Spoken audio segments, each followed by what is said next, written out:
Hey, Husker fans. This is the Pick Six podcast. You are joined today by a couple of road-weary individuals, being Sam McKewon and myself, Evan Bland.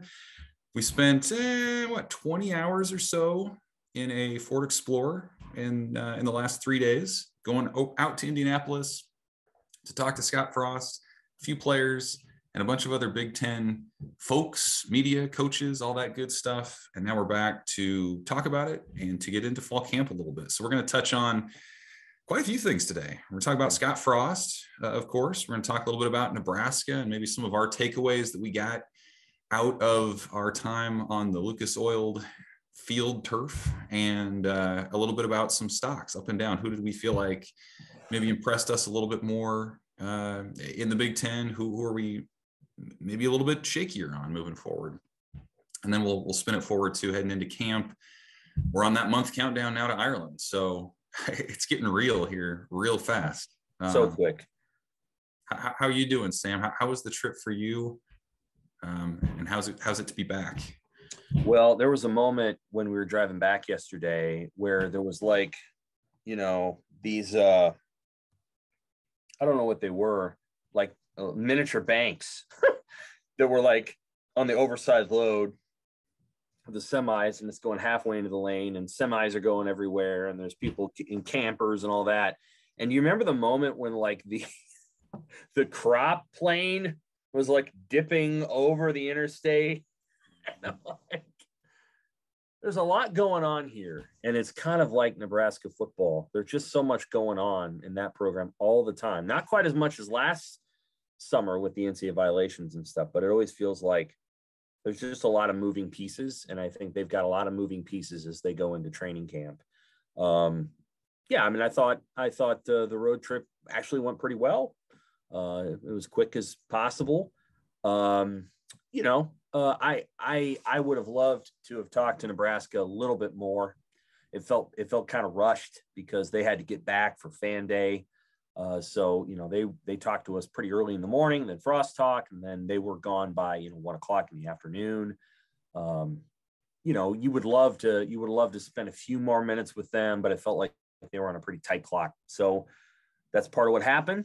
That's okay. We'll talk to coaches tomorrow, and then we will talk to Whipple and the crew on Monday. So we'll talk to a bunch of other guys. And at the end of the day, I think the stories about whether the team wins or loses on the field are starting to form, and we're getting a better sense of what they're going to be as a football team, not just as a story.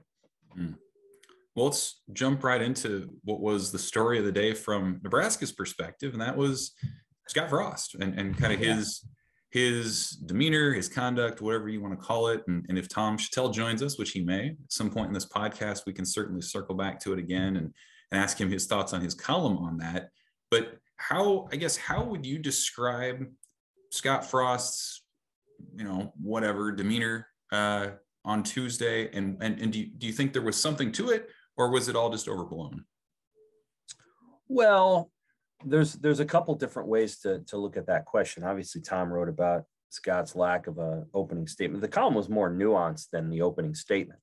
I think there were other people who cover Nebraska athletics, Nebraska football, who decided to isolate that piece because they just had a general issue with anybody saying anything about Nebraska football that isn't, mild and uninteresting.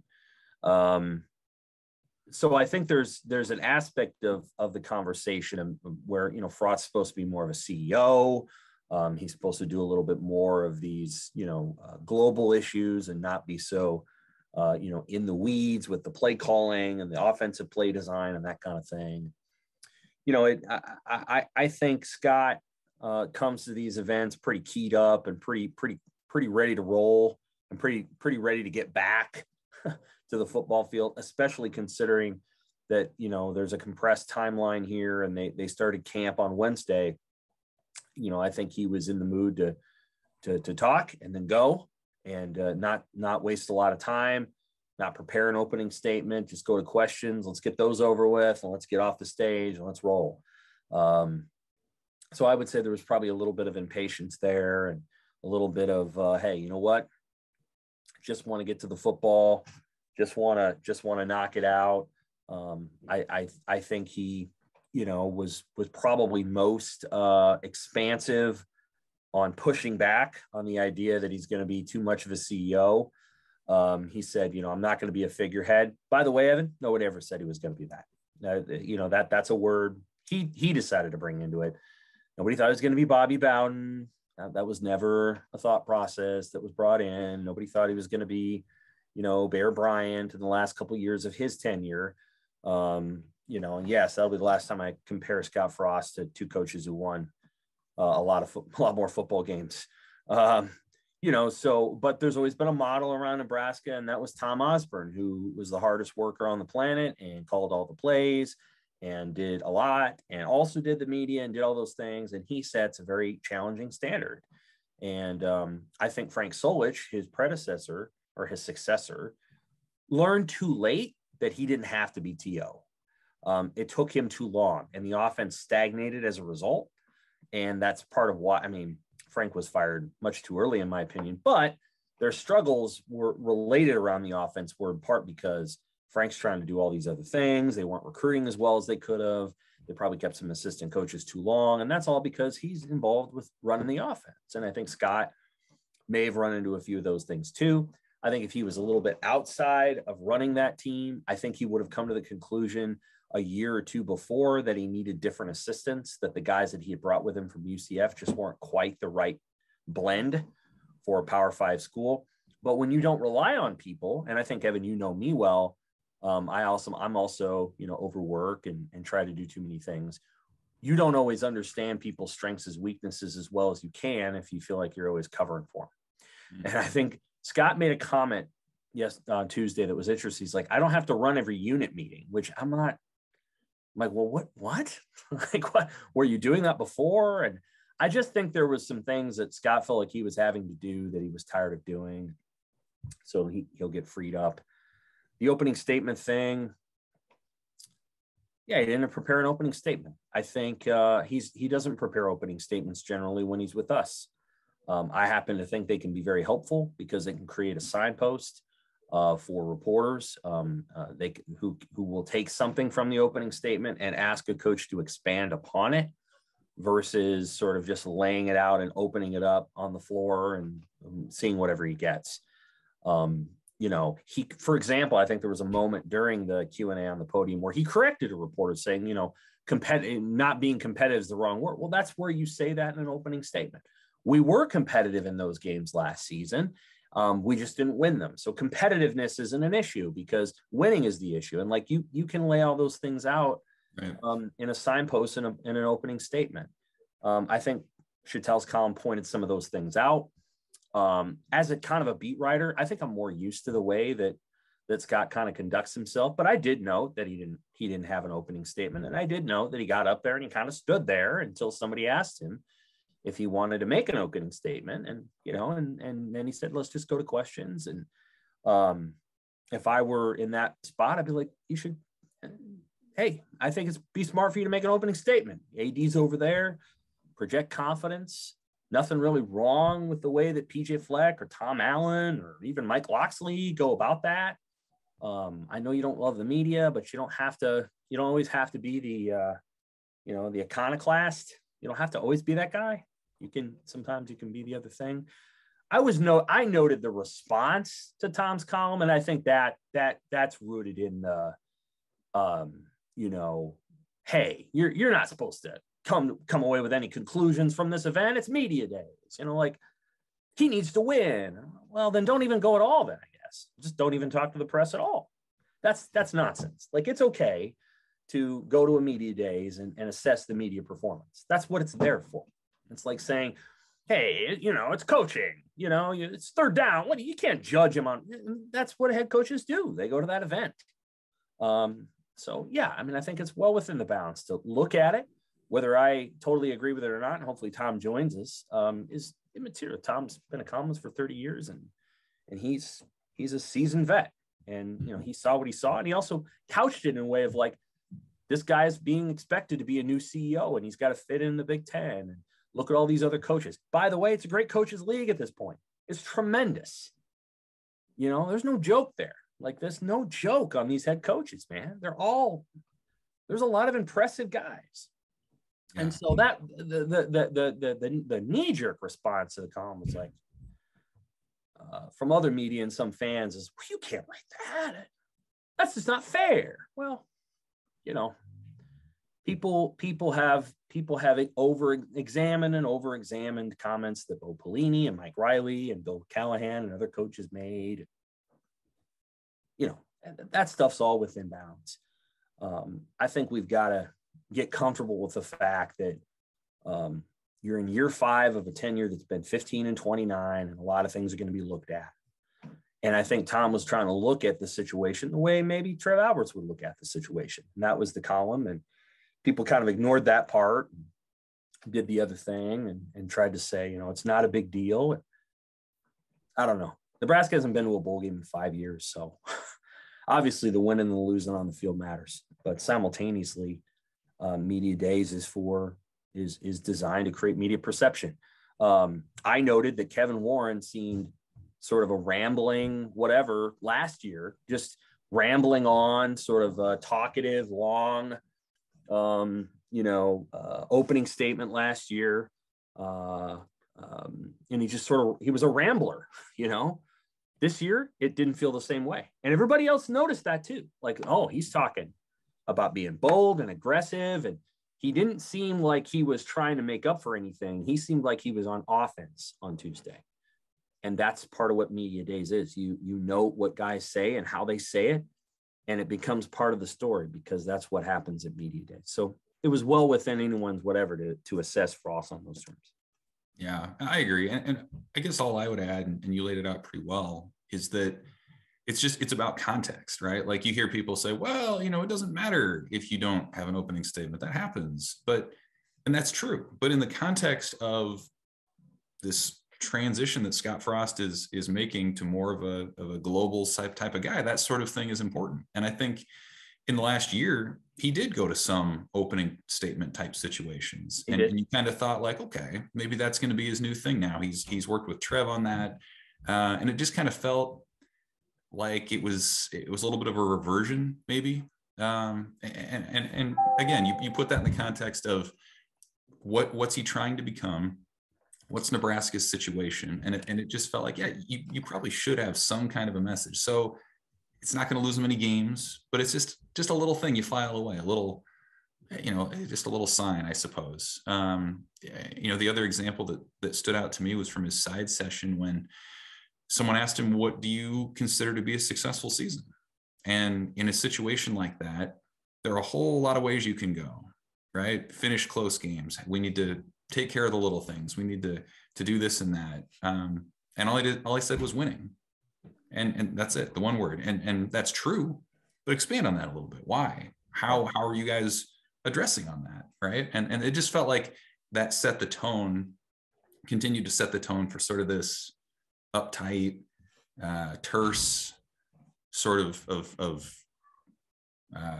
feeling going into the season. And that's not what you want. And then I think the other part of it is you contrast that with what you saw at Big Ten Media Days over 2 days, where coaches were giving expansive thoughts. They were talking about their players. They were talking about big picture issues. They weren't afraid to express their opinions on NIL or expansion unprompted. And so to me, it was a fairly noticeable contrast from how a lot of these Big Ten coaches conducted themselves.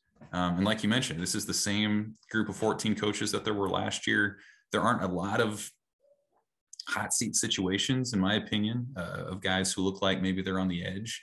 And it just kind of felt like that Scott felt the pressure a little bit. And certainly the players did, just in terms of what some of them said about wanting to win for their coach and hearing the critics and things like that. So that to me was what I was interested in, was what's the vibe that Nebraska feels in this season that everybody knows they have to win games.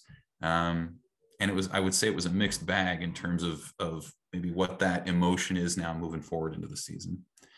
Yeah, I think that's fair, Evan. The winning comment, I think in his own mind, You can talk about so many other things, but it really is kind of a winning thing now. Like there is no rhetoric to stand behind. There's no, we're close, we're getting there. It's not, it's got to be a W now. It can't be anything other than that. So I understood what he was trying to say. I think he was trying to be clever in saying that. And then the question back was, I think 12-0. That wasn't not a great response. I think what you say is, well, what does winning football look like? And maybe he gets a different answer. Right. He has a tendency to tuck some things into his answers that are valuable, and I think are illuminating. Like he said, the most important thing is the punt team. That's right. I don't know if he's said that before, so. But it's true. Like it wasn't always true. Like you go back 25 years and DeJuan Gross was there. I think it was 23, 24 years ago, punters weren't that great. They just weren't. And they punted the ball right to the guys, and like they returned the punts. And it was, back then there was like a goofy rule where if you kind of ran up right at the end, you could get a personal foul penalty. And Joe Walker got good at that. And it just, the punting has changed. Like it's gotten so different in the last 15 years. These guys, and Sam Cook was one reason it was, these guys are elite. And you cannot walk into a Big Ten football game with a proverbial pocket knife. You really got to have a booming, accurate, elite leg that not a walk-on, not some guy that you just found somewhere. It's got to be one of these Australian guys, or it's got to be somebody who's proven it somewhere else. And I think Scott's kind of come around to understanding that. I think he understood last year the value of kickoff. And I know they gave up a kickoff to Wisconsin, but they made strides to go out and find a guy that could kick the ball off, because they didn't have that for a couple of years. And so I think incrementally there's been things that have come along the way. And I do think that Scott is in many ways a better head coach, as you would be, than he was, in 2019. But it does come down to winning, and he does tuck some things in there that are worthy. The thing about running the ball, I'd rather run it twice and get chunks, and once and lose yardage. I think he said, I'd rather lose yardage once and get chunks on the other two than get three, than get 1 or 2 yards on all 3 carries. That's notable. Because what he's saying is that was what Nebraska did for the last 3 years. Right. They didn't have enough big runs. They just, they didn't make people pay for having, one fewer guy in the box. They weren't able to, the linemen didn't move people. And so, I think Scott sometimes is very direct in the way that he kind of talks about that, but there's value there. I just feel like, again, there's an opportunity to just prepare something and go up there and project confidence. Nobody's asking you to be Tim Beckman. Frankly, nobody's asking you to be Tim Allen or Tom Allen. Allen. Or Tim Allen. There's a way to go up there and talk for, a minute about your team and still be true to who you are. So, we'll see where it goes. It's not that big of a deal going forward. It isn't. It just now they're going to go play football. Now they're going to prepare and get ready for a football season, and they've got so much work to do on offense that I'm sure they went right to it yesterday morning.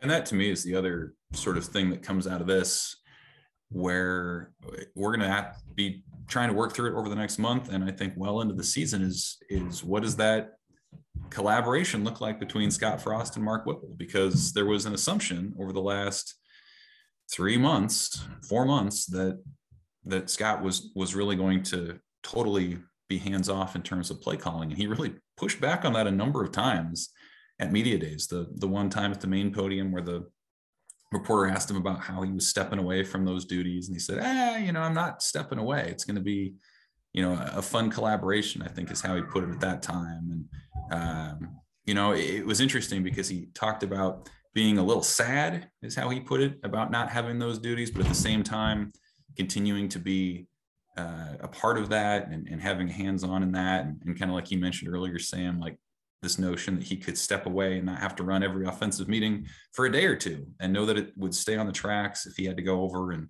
spend time with the defense or the special teams too. So, that was fascinating to me. It feels like that's still something that they're working through. Yeah. And I think the bottom line is, when you get into a key 3rd and 3 situation in the 4th quarter, sometime in September, like, it's great that you're collaborating. Who makes that call? Who has the final decision on what the play is going to be? Are you going to run? Are you going to pass? I think there's two ways to describe that conversation. The first conversation is, who's going to call that specific play? My sense is Whipple should. Who's deciding if it's 3rd and 3 at the 27? Mm-hmm. Who's coming up with the overarching strategy? It's Scott. Scott's got to decide. If we don't get it here, what do we do on 4th and 3? If we run it here and we don't get it, what do we do on 4th and 1? So Scott's the guy that I think runs the decision-making process.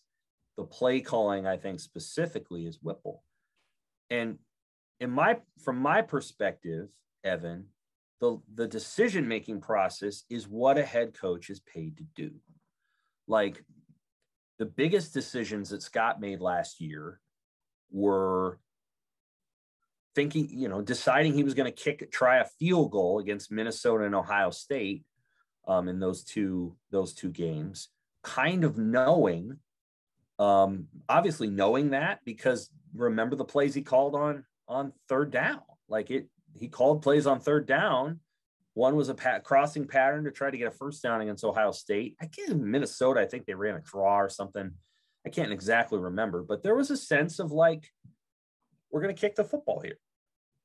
They didn't make them, but I think those are what Scott's kind of paid to do, is to run the football program. I haven't actually very few of us have been critical, I think, of Scott's in-game coaching. I think there's been some moments. He's had some great moments and some poor ones. The only one that I can recall where I'm like, man, you didn't get that one right, was the deal with Iowa in 2020, when they didn't call the timeout before the quarter ran out, to make him try to kick the field goal into what I believed was a wind. And he said it was swirling.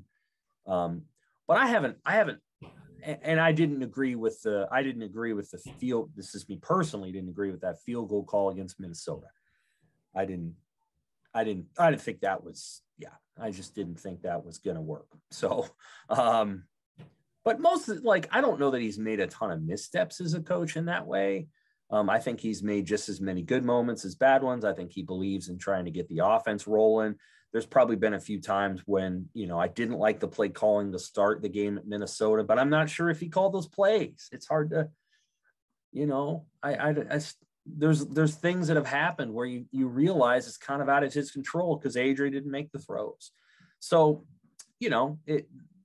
those parts of it, I think Scott is actually pretty competitive in the Big Ten. I think some of the things where he needed to grow, and I think he would say this, is just in the where he spent his time in this offseason, which was down in the locker room and in the weight room, and just making sure that everybody was dialed in mentally.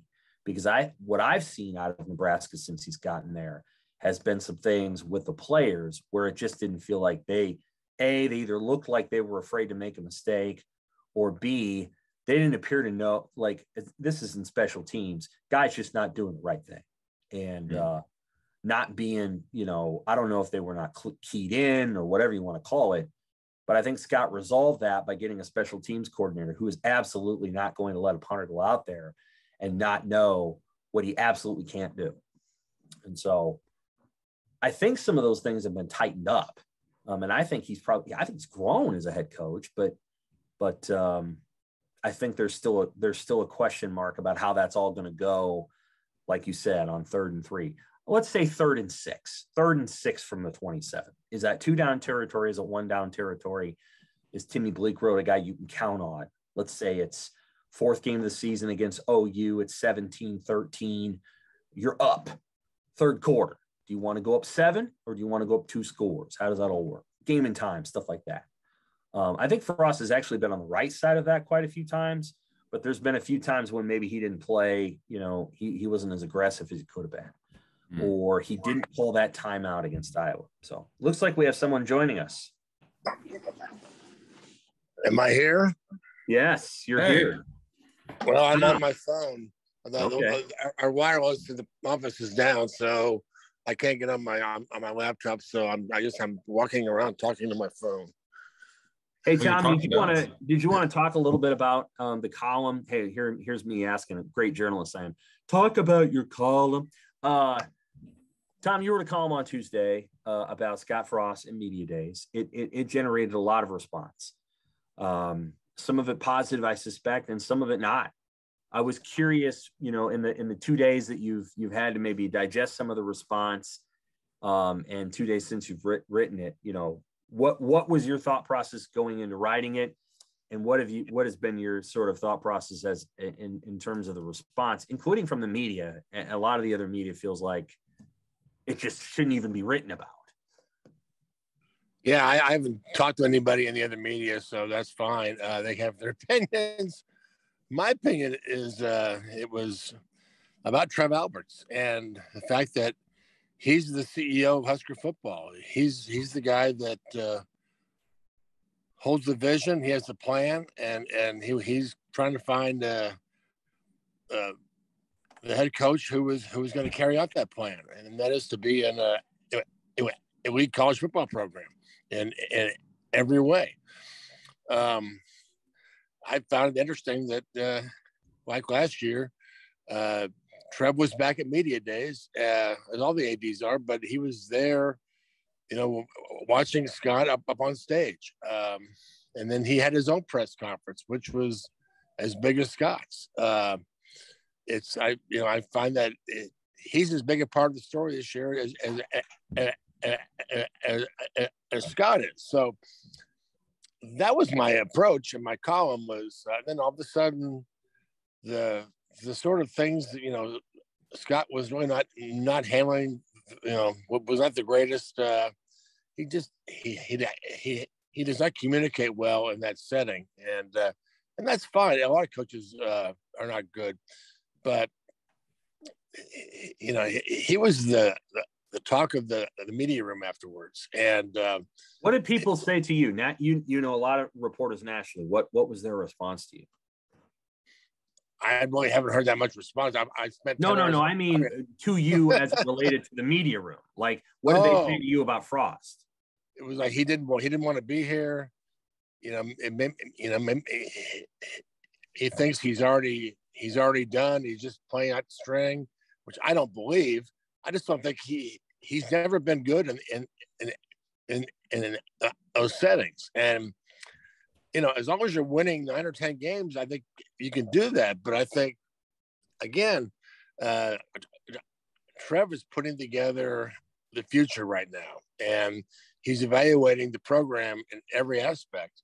And there are a lot of things he likes, but I have to think that this is, Scott has to get better at this, or this is part of the package, not necessarily with all kind of great quotes, but the image that the head coach projects, I believe, is very important, and it always has been. So I don't know I don't even know if what Trev thought about that, or how much of a factor it is. It's just my opinion that Trev is really the story, and going forward, and I believe that these kind of things are going to play into what he thinks and does.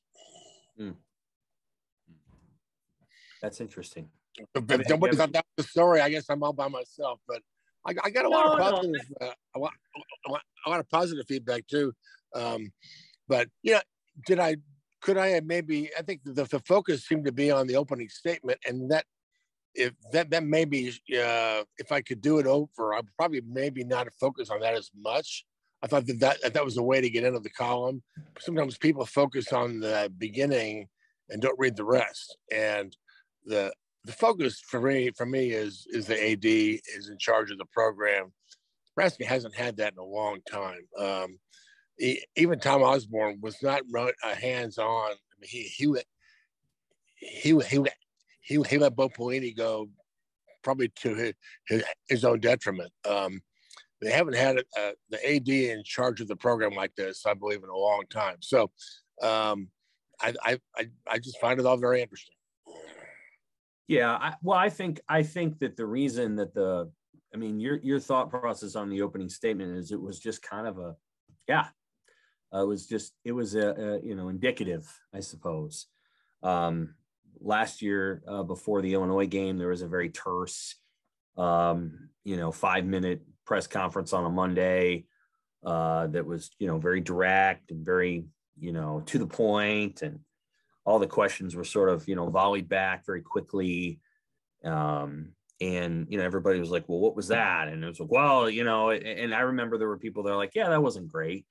And then there was a response of, well, what do you want him to say? It's, there's NCAA violations out there, and, it's a hard schedule and they got to play a game, and then they went and played very poorly at Illinois. And so like the whole, like, I'm locked in tough mode, and I don't want to be here thing didn't really help the team to play Illinois. I thought they played kind of listless on offense at Illinois. So,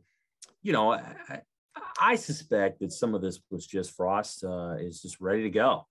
And one of the takeaways Evan and I had from media days, and I knew this already to be true, is that the Ireland thing, while it's cool and it's fun, is more of a pain in the what. Like, I think if they could design a perfect world, they would have a perfect world where they were playing North Dakota on September 3rd, and then Georgia Southern, and then they played Northwestern whenever they were going to play them in Chicago, where half the fans are Husker fans anyway, instead of flying 15 hours across the ocean to play them in a soccer stadium or a rugby stadium. I can't remember which one it is. It feels like an inconvenience. And that's why they're calling it a business trip, because that's about all they can do when they get there. Right. Yeah. Sorry. When they played K-State over in Japan, it was the last game of the year. Right. And maybe that made more sense. Well, I mean, I like what Scott said about how it's not a bowl trip because they didn't earn it. It was something they signed up for. I thought that resonated a lot. But like, we also got a reminder of all just the minutia that goes into that. Like the fact that they're leaving on a Monday before the Saturday game. That was earlier than they thought. And they're really going to try to make sure the players sleep on the plane so they're ready to go. And it's going to be a mix of their own food that they're bringing and some of the local cuisine that they're having. Just all the little stuff, not to mention packing up the equipment, the uncertainty of travel today and just all the little stuff that goes into it. Those are details you don't need to be worrying about in a season like this. And so, it was kind of this mix of like, it's going to be cool, but at the same time, we're probably not going to be doing all that much.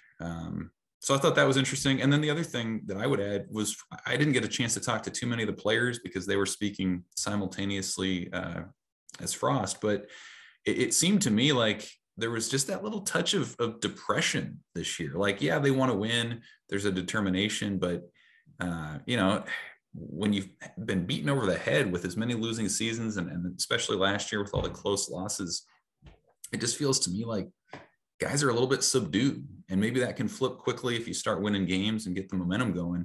But that was a new sort of vibe that I sensed where, in the past it was guys were brash, or maybe they were a little pissed, or they were determined. To me, it was sort of that mix of determination, but also like, this has sucked. We want to turn this around. I thought that was unique. Agreed.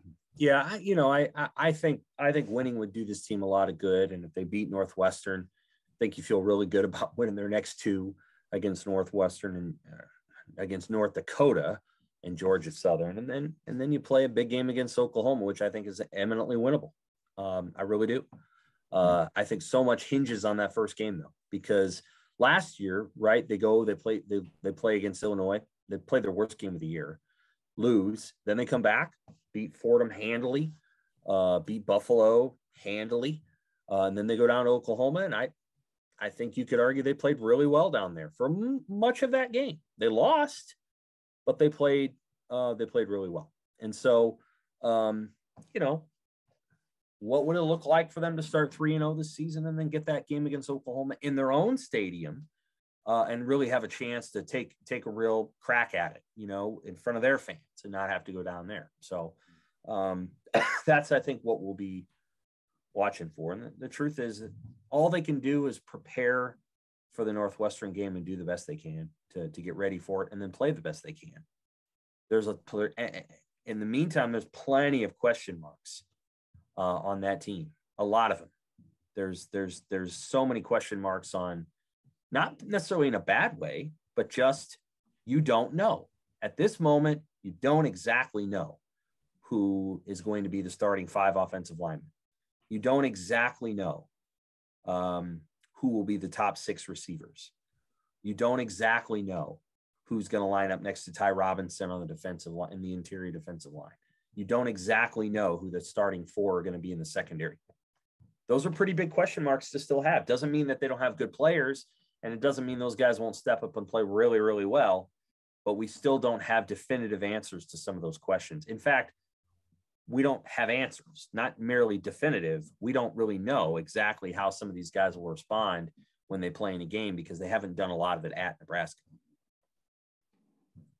Well, that's why I'm not putting much stock. I mean, obviously they need to win the first game, but the idea that this is the game of the year, if they lose to Northwestern, they're going to be in the tank. It's over. I don't buy that, and because there is so much going on, you have to allow, and they have to allow as a team that it's not going to be perfect at the beginning. It might take a few games to figure out the starting line, the rotations and receivers, all those things. And frankly, if losing the first game of the season is going to put you in the tank in the year 5 of the program, that's not good. To me, the game of the year is OU. At some point, the Nebraska expects to beat Northwestern. They beat them last year. There's a team that they think that they probably should beat, expect to beat. I realize that they have gone, year after year. Year by year, they lose, they win. But to me, Oklahoma, am I still on? Yep. You hear me? Okay. My phone's acting weird. To me, Oklahoma is a national TV game. It's one of those. It's a legacy game. It's a home game. It's a game where Nebraska needs to feel good about itself. That's been the missing ingredient in a lot of ways for the Frost era, is the confidence and swagger on the field, not off the field, but on the field. The evidence, the proof, and that Oklahoma can deliver that. Where the Northwestern game really can't. The Northwestern game can make you feel good, gives you a start. It's a nice jump start, but to me, Oklahoma at home it can really propel the team into the rest of the season. To me, the season begins with Oklahoma in a lot of ways. Imagine beating them and what the atmosphere will be like around Lincoln, around the state, if they win that game and they're going into the Big Ten season, Indiana, Rutgers. It's kind of a here we go moment. And so, to me, Oklahoma is the game of the year. Yeah, that's a good point. And I think there are a lot of fans out there. I feel like I ran into a lot of these fans this year or this offseason even that were like, there's really only a handful of games that can sort of change their minds. And Oklahoma is certainly one of those. Now, if they lose to Northwestern, that might not, that would just sort of cement their already existing thought. And if they beat Northwestern, it just sort of continues the conversation, I suppose. But I think there are a lot of fans out there that are just sort of waiting for a reason to come back. And if you beat Oklahoma, that's a reason to come back. If you lose that game And I think people kind of think it's more of the same. And then certainly on a national level, whatever Nebraska does the first 3 weeks probably won't resonate too much, but on a big noon sort of national stage in a classic historic rivalry, that can turn things around. I agree. Like you look at Scott Frost's tenure at Nebraska, even the wins that they have, most of those are fairly forgettable. I mean, let's be honest, right? Like I can't really think of any moments where you're like, where were you when this happened? That could be Oklahoma. That could be that proverbial wind in the sails that they so often talk about needing to have to get this thing going. Right. Let's talk about a little bit more sort of a bigger picture Big Ten look. So like we were all in Indy this week. Who are some teams that you feel better about having heard their coaches and players, and maybe who's a team or two that you feel like have a few more question marks than you would have thought a week ago? I'll start this because I got to get out. I'm going to start with Kevin Warren, who's not a team or coach, but I think Kevin Warren is just a different commissioner.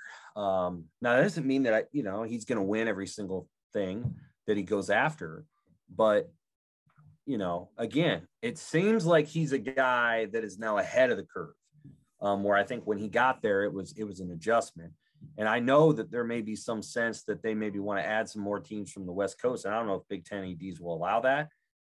But Kevin Warren seems like a guy that now has a really good handle on the college sports landscape. It took him a couple of years to get there, but he just didn't seem like the same guy that we saw last year who was doing his first one of those and had come off in a tumultuous year. And like I said, he was long-winded and rambling.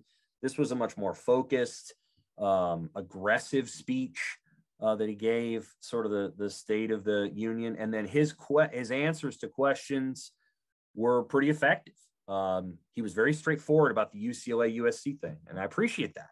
I don't know that all the Big Ten members that didn't get a full share appreciate it, but I think he was very straightforward about that. And so I think he was a winner. I think he's grown into that role, and I think he's a player on the stage now. And he is in contrast to Greg Sankey, who is, the media like Greg Sankey a little bit, and he's kind of cranky, and he's got a lot of good quotes, and he's got the best football teams. Let's not kid ourselves there. But Warren comes off a lot more warm, a lot more expansive, a lot more college sports minded than Sankey does. Sankey comes across kind of like a hedge fund operator. And I think Kevin Warren actually seems to come off like a person who cares about college athletics. And then as it relates to the team, so I listened to a little bit of the Big Ten stuff from day 2, but the teams that kind of jumped out to me that made me sound better, honestly, Iowa. I think Iowa sounded like a team that feels pretty good about itself. I think maybe that's Kirk Ferentz and the way that he talks about things, but they sound pretty confident in the offense, like it's going to be better and it's going to be in a better place. We'll see. Iowa was a team that I think jumped out to me. And then I think Penn State's in a good place. They just have a hard schedule. So you're going to have to work through the schedule that they have. But I do feel like James Franklin is in a good spot. As far as teams that I wonder about, and this isn't because of Mel Tucker, I just don't see Michigan State winning 11 games again this year. I think they probably go back to about 8, not because of anything he's doing. I think he's building it the right way. I just don't think they're gonna catch lightning in a bottle again. They were lucky in some of their wins last year, and I don't think they're gonna get a Nebraska again. I think you're gonna see Michigan State go back to 8 wins, not because of anything he did, but I think they're gonna drop back. All right, I'm out. So yeah, I'd probably echo that. I didn't get to hear anything yesterday, but I have a feeling about Wisconsin. Everybody's kind of written them off a little bit. They're going to be there again. The defense, I think, is going to be really good again, also. And the question for them, what will be quarterback play? But they've got the running back. They're going to have the offensive line. To me, it's just sort of the usual suspects. So Ohio State's going to be back on top, and I think they're really focused. So probably not a lot of surprises, but Iowa they're getting better. I know some people want them to go away, but they're getting better. So they're recruiting better, and so I mean we'll see. But yeah, my focus is on Nebraska. I really think that they could have a really good year. I really think that, but they've got to find what Michigan State found last year in that running back. Who's that guy going to be for Nebraska? And sometimes the best seasons start with a surprise. Somebody comes out of nowhere that you didn't expect. You didn't know who was going to be. Who was that person for Nebraska? Is it one of the running backs? Is it a receiver? Is it? I wonder about Thomas Fidone. Is he the guy who appears to be kind of a long shot right now, but he's a stud. He's the guy who could come out and really change the game, change the season for Nebraska if he's healthy and he's on. So, and of course, they don't need a great quarterback. They just need a solid quarterback who's not going to turn it over. So, but I wonder. I think if this season becomes really good, as in like 8 wins good, I think it'll be because somebody came out of nowhere and it's kind of turned on the whole thing. That's why we talk in August or July. That's right. And we have a couple pretty large availabilities coming up. We have Eric Chenander, defensive assistants and players Friday, and then Mark Whipple, offensive assistants and players on Monday. And I think we'll start to get a sense of some of this because they'll have had a handful of practices. Maybe we'll have a little bit more of a sense of things. Scott Frost did say they're going to hold the depth chart close to the vest as late as possible again, which is no surprise. But I'll be curious too, Tom, to see how much of the vibe that Nebraska emitted in Indy carries over to some of these other guys. Like, what's the demeanor of Eric Chenander and Mark Whipple? Is it similar to that of the head coach? The players, do they also sort of feel this mixture of like determination and depression? Or is it all ball? And like, you couldn't even tell that this was a hot seat sort of situation. I'll be really interested to sort of get a bigger cross section of people to see kind of how they're feeling too. Yeah, I think it's going to be a fun August. A lot of questions, a lot of things to keep an eye on. I wouldn't put too much into a depth chart because I think the first 3 or 4 games, it's going to be fluid. There's so much competition, and which is great. Finally they have depth and competition, and if a guy isn't playing well, he's going to sit. So, to me, the depth chart can be a bunch of ors, or this, or, and. I think that's, I think just because one guy's starting the opener doesn't mean he's going to be playing the next week. So that's fine. Also, I think a lot of the transfers don't know any better. They don't know what happened last year. They're feeling good. They've been getting NIL money. They got a little jangle in their pocket, and they got a new lease on life. I mean, I think that's going to help. I think that's going to add enthusiasm. So, you'll see. The transfer thing, and this is something I want to ask the players about, Tom, too, is like this sense that, the transfers are coming to Nebraska, and so they have to learn the plays and the scheme and the culture.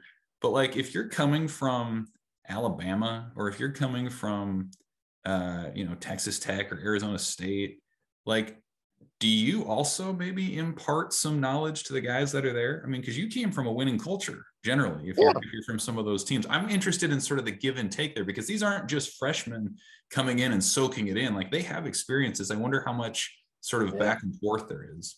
Yeah, that's what you hope, and that it's you want them to add on the field, okay? But if they can add in the locker room, if they can create chemistry, if they can push this thing across the finish line with their experiences and knowledge, as well as their playmaking, that's what you want. And so, we'll see. It's a great experiment. And it's it might just work. We'll see.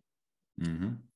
Yes, we will. It's going to be fun. We're going to be back next week. We'll have a Pick Six podcast early next week, probably after the Tuesday availability, I would think.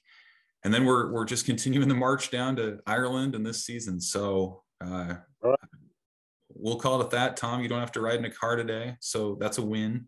Yeah, let's get some rest. Yeah, it sounds good. You guys, thanks for listening. Enjoy fall camp getting rolling here. We're going to start to learn a lot in the coming days and weeks. And then finally, sweet football will be upon us. So thanks for listening. We'll be back next week. For Sam McKewon, Tom Shatel, I'm Evan Bland, and this is the Pick Six Podcast.